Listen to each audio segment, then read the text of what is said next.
NM second year का जो subject midwifery है, तो हमने बहुत सारे प्रीवियस क्वेश्चंस पेपर्स को सॉल्व किए हैं एंड ये हमारा इम्पोर्टेंस क्वेश्चन पेपर है, चूँकि नवंबर 25 से एग्ज़ाम है। 2 ही सब्जेक्ट है सेकेंड ईयर में एएनएम में, एक्सएलडी नर्सिंग एंड मिडवाइफ।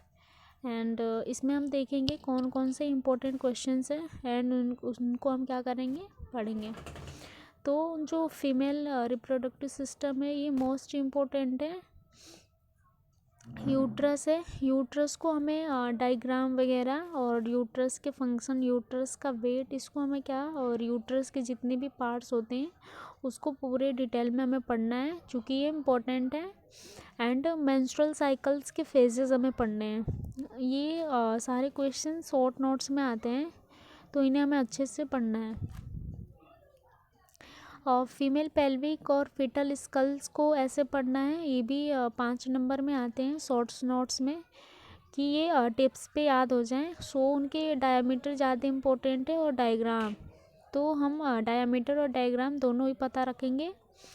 और प्लेसेंटा का स्ट्रक्चर भी हम सीखेंगे बनाना, कि प्लेसेंटा का स्ट्रक्चर कैसे बनता है और प्लेसेंटा का फंक्शंस क्या होता है, इन सब चीज़ों का हम देखेंगे। और प्लेसेंटा का फॉर्मेशन कैसे होता है, मतलब कि प्लेसेंटा कैसे बनता है। ओके, तो ये सारे क्वेश्चंस हमें रिव्यू करने हैं जब तक एग्ज़ाम है। एग्ज़ाम को अभी हमारे 1 हफ्ते टाइम है। एंड फीटल सर्कुलेशंस का भी हमें क्या करना है, डायग्राम सीखना है, कि ईजिली तरीके में यूट्यूब पे आप देख रहे हो जैसे वीडियो, वैसे ही फीटल सर्कुलेशन का वीडियो देखना, कि फीटल सर्कुलेशन का ईजिली में कैसे बिल्कुल डायग्राम बनेगा और हमें कैसे फीटल सर्कुलेशंस को लिखना है।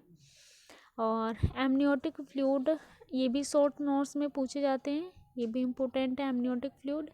और इसमें जो कलर होते हैं उन पे डिपेंड होता है कि कौन, ये एमनियोटिक फ्लूइड कलर कोडिंग के बेबी का वो दिखाता है। ओके,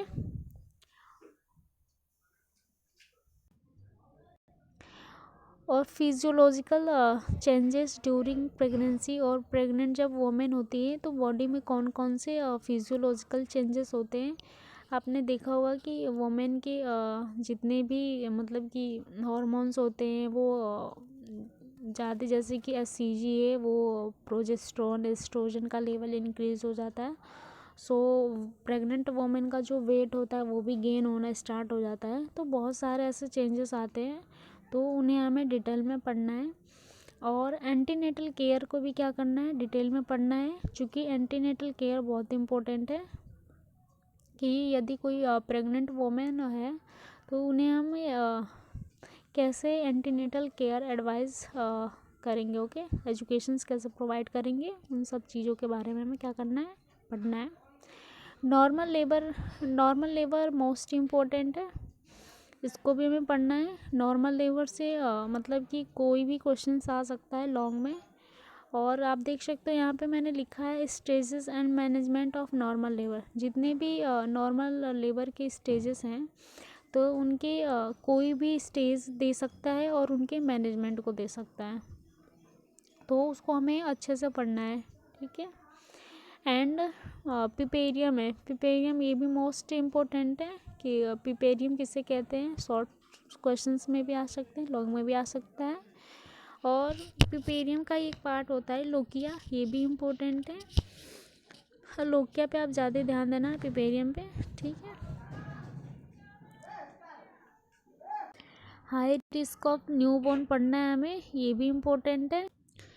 और यूट्राइन रप्चर पढ़ने हैं, ये भी इम्पोर्टेंट है। और रिटेंशन ऑफ द यूरिन, मतलब कि जब प्रेग्नेंट वोमेन होती है तो उसको यूरिन के टाइम पे रिटेंशंस फील होते हैं, तो इन पे शॉर्ट्स नोट्स आते हैं। एबॉर्शन, चूँकि इस पे लॉन्ग क्वेश्चंस आते हैं, एबॉर्शन मोस्ट इम्पोर्टेंट है।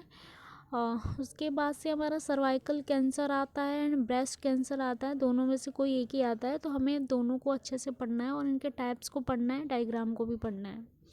और न्यूबॉर्न केयर आते हैं, क्योंकि न्यूबॉर्न केयर मोस्ट इम्पोर्टेंट है, कि हम न्यूबॉर्न केयर की जब बेबी डिलीवर होता है तो उसे हम कैसे कैसे केयर प्रोवाइड करते हैं, ओके।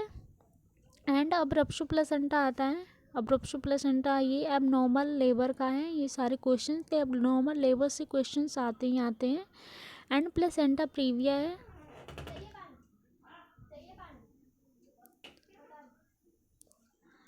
उसके बाद से हमारा आता है PPH postpartum haemorrhage most important है। MTP medical termination of pregnancy most important है। Eclampsia and pre eclampsia most important questions हैं, बट अलग अलग हैं एक्लेम्सिया एंड प्री एक्लेम्सिया, तो आप अलग अलग तैयार करें क्योंकि एक्लेम्सिया अलग होता है एंड प्री एक्लेम्सिया अलग होता है।